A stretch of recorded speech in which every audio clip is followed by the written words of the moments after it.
Le silence des livres de George Steiner. Dans ce petit ouvrage, l'auteur, George Steiner, rappelle à la manière de José Ortega y Gasset que notre identité, celle de l'occidental, a une double source, à savoir Jérusalem et Athènes, page 9. L'expérience d'être du Christ et l'expérience d'être de Socrate agissent en nous comme des passés vivants dans le présent. Ces deux destins, dont l'un fut élogieux et exemplaire et l'autre didactique, forment les deux grands archétypes de la parole donnée. L'oralité du Christ et l'oralité de Socrate ont atteint les cœurs et les esprits avec une telle intensité qu'elles ont généré une textualité universelle. Nous sommes donc en présence d'une parole vivante, agissante et pénétrante. L'écrit fut alors nécessaire et Jésus s'entoura d'apôtres écrivains afin que ces mots résonnent éternellement à la conscience des hommes. Les évangiles sont donc devenus des témoignages écrits avec lesquels des milliards d'individus ont donné du sens à leur existence. À cette écriture sainte sont venus se greffer les lettres de Paul apôtre et les visions apocalypticiennes de Jean. C'est le temps naissant de l'Église de Rome et autour de laquelle auréole le génie littéraire de saint Augustin et de saint Thomas d'Aquin, page 20. Ce temps de l'écrit, ce temps de la parole gravée, c'est le temps du catholicisme savant avec son superbe enseignement et ses doctrines sophistiquées. En d'autres proportions, les écrits d'Homère n'en furent pas moins déterminants dans l'évolution historique du monde. Le Père des dieux et des hommes devint cette entité prestigieuse, si puissante qu'elle orienta en force le valeureux Achille, dont les exploits mirent en marche trois des plus grands empires, celui d'Alexandre, celui de César et celui de Napoléon. Ce temps de l'écrit, ce temps du livre, c'est le temps de la maturité, le temps de la mémoire couchée sur du papier, le temps des bibliothèques et des écoles, le temps de l'instruction et enfin le temps de la civilisation. L'acte de lire a nécessairement besoin de silence, page 23. Le lieu de la lecture est donc la demeure, tout comme le musée et le monastère par ailleurs, du silence avec lequel le lecteur reçoit de chacun des livres qu'il lit une puissance intellectuelle qui féconde en lui cette même sagacité qu'Aristote vante afin de devenir heureux. La bibliothèque est un haut lieu de la civilisation que la bourgeoisie occidentale affectionne et entretient pour ne pas que domine l'esprit de vulgarité et de barbarie. La bibliothèque est donc la possibilité de la réflexion, de la méditation, de la pensée en mouvement. Elle est le signe intérieur d'une richesse d'esprit et d'un certain art de vivre. Dans les grandes villes et surtout dans les capitales, la bibliothèque est une institution qui témoigne de la volonté d'un État de s'armer intellectuellement. Paris, pour exemple, possède plusieurs dizaines de grandes bibliothèques, dont la salle Labrouste du site Richelieu, la bibliothèque Sainte-Geneviève et la bibliothèque François Mitterrand, la BNF. À ce propos, un article du Monde intitulé « La bibliothèque, c'est à la mode », ici à l'écran et derrière l'ouvrage de George Steiner, paru le vendredi 3 janvier 2020 dans le supplément du journal « Le Monde des livres », dévoile la profanation de ces nobles institutions par le capital. Le journal Le Monde, à travers sa journaliste, ne semble même pas s'en émouvoir. La logorée de cette dernière ne fait que justifier l'intrusion de la société du spectacle dans la bibliothèque. Outre l'exposition à la BNF Tolkien Voyage en terre du milieu, qui a drainé jusqu'à 1800 entrées par jour, la journaliste nous liste toute une série d'événements dont la nature est totalement contraire à l'esprit du lieu, dont le rôle, je le rappelle, est d'offrir, outre des livres, du silence. On apprend ainsi que des concerts de rock'n'roll, des animations de toutes sortes et des défilés de mode investissent les bibliothèques afin de renflouer les caisses. Les bibliothèques sont ainsi devenues des annexes du capital. Cela est à mettre en parallèle avec les immenses panneaux publicitaires qui couvrent les grands monuments parisiens durant leur rénovation et qui imposent à tous les regards des marques commerciales à fort indice boursier. On peut ainsi constater sur la photographie qui illustre notre article la promotion d'une marque de vêtements sportifs très célèbre dans la prestigieuse salle Labrouste du site Richelieu à Paris et qui, catapultée au devant de la scène par un mannequin, sert de faire valoir mondain à une chanteuse noire américaine sans grand talent artistique. Cette hybridation du savoir et du spectacle est la preuve que le savoir dépend de l'économie et que la puissance souterraine du capital investit désormais, avec la complicité des journalistes et des politiques, le champ de l'esprit.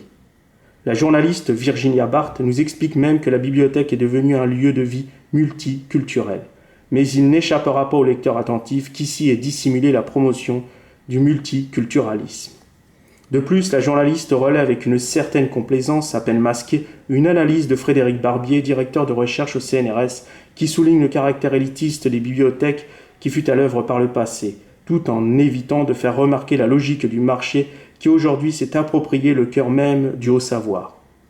Le journal Le Monde n'est plus à une contradiction près. L'article de la journaliste ne fait simplement que confirmer l'argumentation de George Steiner quand celui-ci affirme que l'ennemi de la lecture est le grand tohu-bohu technologique et son goût immodéré pour la nuisance sonore. Page 23, page 25. Il est à noter également que la journaliste Virginia Barth n'a à aucun moment lié le mot bibliothèque au mot silence, au mot calme, au mot méditation et au mot patience, des mots qui se coordonnent naturellement à la bibliothèque. Le défilé de la chanteuse Rihanna illustre donc parfaitement les propos de George Steiner quand il dit « On assiste au triomphe de la médiocrité », page 33. À force de promouvoir le mélange culturel ainsi que le dégoût de l'élitisme, on finit par ne plus chercher la vérité. Mélanger ainsi des expressions artistiques au sein de la bibliothèque, c'est corrompre la lecture, c'est appauvrir et dépraver la disposition d'esprit du lecteur. Il n'est donc pas étonnant, comme l'affirme George Steiner à la page 37, que selon des études, des troubles de la volonté apparaissent chez les enfants nourris de télévision et d'Internet. L'usage abusif du numérique est en train de falsifier le rapport au silence, à la patience et à la concentration. Dans ces conditions, l'individu ne peut s'extraire des petites affaires domestiques et insignifiantes et avec une conscience possédée de médiocrité et de vulgarité qui le subordonne au transitoire, sa vie, au regard de la vérité, et pour paraphraser Claude Tresmontant, est un échec peut-être irréparable. Jacques-Louis David, en 1793, a peint la mort de Marat, ici. L'œuvre exposée au Musée royal des beaux-arts de Belgique nous fait apprécier un homme qui est mort la plume à la main et avec laquelle il a laissé sur une feuille de papier quelques mots d'encre séchée que du sang tout aussi séché vient embaumer. L'observateur attentif aimant la belle peinture aura remarqué l'image du sauveur mort descendu de la croix, que Michel-Ange et Caravage ont parfaitement et soigneusement déposé et qui, admirablement pendant, de corps comme d'esprit, nous fait penser que pour y parvenir, Dieu, dans les profondeurs de leur vie spirituelle, leur a fait sentir de manière précise le poids de leurs propres péchés. Par contraste, l'homme d'aujourd'hui, s'il devait mourir dans sa baignoire, il le serait électrocuté par son smartphone, lequel, moins digne que la plume et le papier, ferait de son propriétaire, s'il devait être peint à la manière de la toile de David, un sujet de plaisanterie. La mort de Marat, des doigts habiles du peintre, exalte la dignité dans la mort. Une belle mort est profitable, elle est l'expression dernière du vivant. Elle met un point final à l'existence, à la manière de la lourde tête décapitée de Jean le Baptiste sur un plateau d'argent et qui, par sa forme circulaire, sert de point final au chef-d'œuvre de Gustave Flaubert, Hérodias. Vivre de lecture, c'est introjecter de la masse spirituelle, c'est assimiler d'autres psychologies, d'autres codes mentaux, et avec lesquels la question de la nature humaine nous paraît moins mystérieuse. Vivre est une certaine activité de connaissance, nous dit Aristote, et nous pouvons compléter la chose en affirmant qu'il est toujours plus bénéfique et agréable pour l'âme de se voir impliqué dans un bien supérieur. Mais chacun, bien entendu, poursuit la fin dont il est capable. Lire n'est donc pas chose aisée, et lire ne suffit pas. La lecture et les belles lettres exigent du lecteur un certain effort intellectuel. Et même si la volonté n'y est pas pour peu de choses dans cette histoire-là, le désir d'apprendre et de comprendre, associé à l'amour du Verbe, sont essentiels.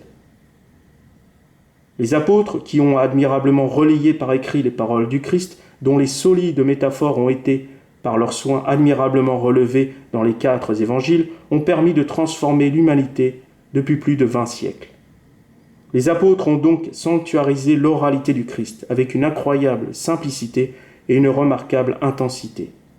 Cette illumination de l'esprit arrache l'être de la réalité brouillonne à laquelle l'âme, peut-être bien malgré elle, côtoie avec une plus ou moins grande complicité selon que domine la partie médiocre de l'être. Il faut dire que l'ouvrage contient un second texte écrit par Michel Crépu, intitulé « Ce vice encore impuni » et que l'on peut mettre en relation avec le livre d'Edith Wharton « Le vice de la lecture », ici, lequel a bénéficié d'une fiche de lecture. Michel Crépu, écrivain et critique littéraire et rédacteur en chef de la Nouvelle Revue française, parle de vice concernant la lecture, et ce vice livre le lecteur à cette partie de l'humanité qui ne supporte pas que cette autre partie de l'humanité qui lit par amour des belles lettres ne la devance en esprit. Michel Crépu convient alors qu'il est préférable d'avoir ce vice plutôt qu'un autre, puisque de tous les vices, il est celui qui ambitionne de connaître la vérité. Le mystique, le moine, le théologien, le sage, le philosophe et l'homme de bonne volonté sont dans des dispositions de cœur et d'esprit qui, indubitablement, les conduisent à faire l'expérience d'une spiritualité de la patience.